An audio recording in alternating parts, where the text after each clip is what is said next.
ধরতে পারতে সেটা কতটা কতটা দামি ছিল। একদিন তোমার চোখেই জমে উঠবে না পাওয়া ভালোবাসার কুয়াশা।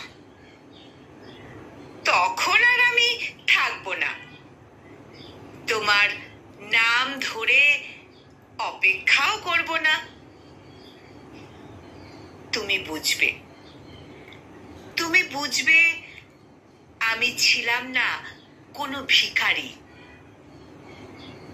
ভালোবাসা দিয়েছি রাজার মতো, ভালোবাসা দিয়েছি রাজার মতো।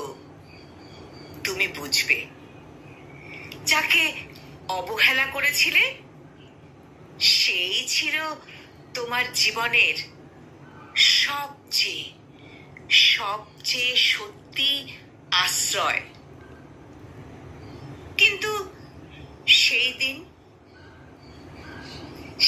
দিন আমি ফিরব না আর, কারণ আমি শিখে গেছি ভালোবাসা মানে নিজেকে হারিয়ে দেওয়া নয়, ভালোবাসা মানে নিজেকে হারিয়ে দেওয়া নয়।